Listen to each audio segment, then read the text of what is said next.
In this video, I'm going to talk about if we have a data set and then we train a data mining model, how we are going to tell whether the output of the model is good or not. So we're going to evaluate the performance of a data mining model. So let's start. So once we have built data mining model using a data set, usually we have another data set to evaluate the performance of the model.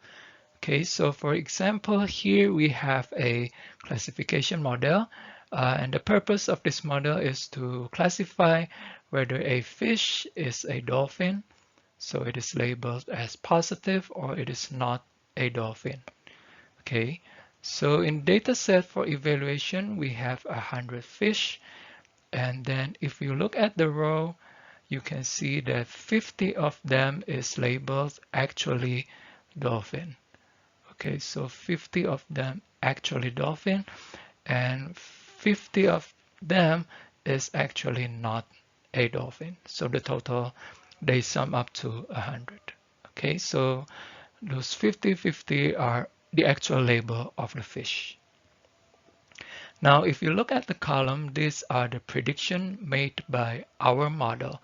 So here, this column says 40 fish, they are predicted as dolphin by our model, and 60 of them are predicted as not dolphin by our model. Okay, and then if we look at the detail, let's say this 20 here. It means here that there are 20 fish. They are actually dolphin, but they are predicted as not dolphins by our model. Okay, so that is why, or that is how to explain this 20 here. Okay, and then this 10 here, it means that we have 10 fish that actually they are not dolphin, but they are predicted as dolphin by our model. Okay, so this matrix is called a confusion matrix, and it can give us a description uh, and a pretty complete description of the performance of our model. Okay, so to kind of make a recap, in the confusion matrix, you can see that the rows are the actual label, whether they are dolphin or not, and the columns are the prediction made by our model. And there are some terms that people sometimes use to name each cell in this confusion matrix. For example, here it is called the true positive, and this is called the true negative. So true positive means that the labels is positive and predicted as positive as well.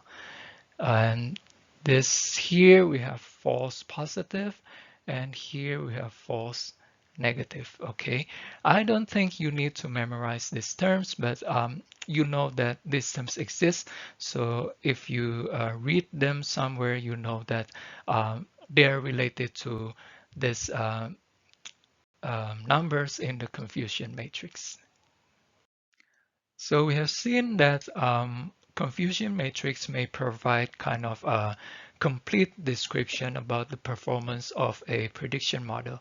Now we're going to look at some metrics that may be used to provide the values for the performance. Okay, the first one is called accuracy. This is the very common one.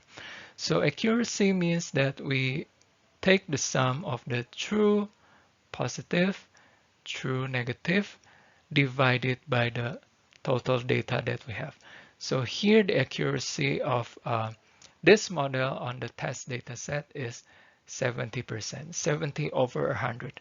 So if we put this accuracy, define this accuracy in words, maybe we can say that the number of correct predictions over all data that we have in the data set. Correct means that actually positive predicted as positive and actually negative predicted as negative. Okay, so here we have 70% accuracy. But it's not just accuracy, we have also the other metric. We have something called precision.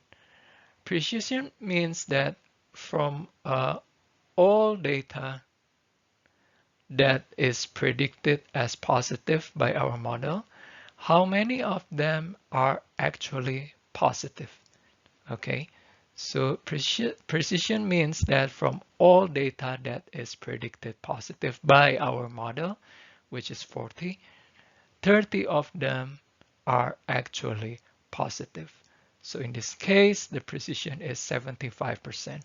So for precision, the focus is on the prediction of our model. So we look at the column predicted positive by our model. The third metric is called recall. Recall put the focus on the actual positive. Okay. So from 50 data that are actually positive, 30 of them are captured by our model.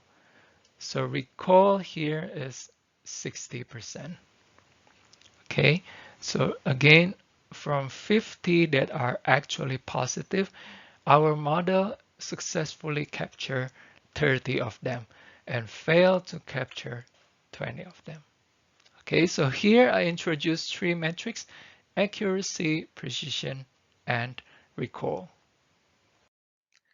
As I've said before, accuracy is the most common metric. So you will see that people will use accuracy a lot when they describe the performance of a data mining model. However, be careful when you have a very imbalanced data set. Imbalanced data set means the label of the data set is imbalanced.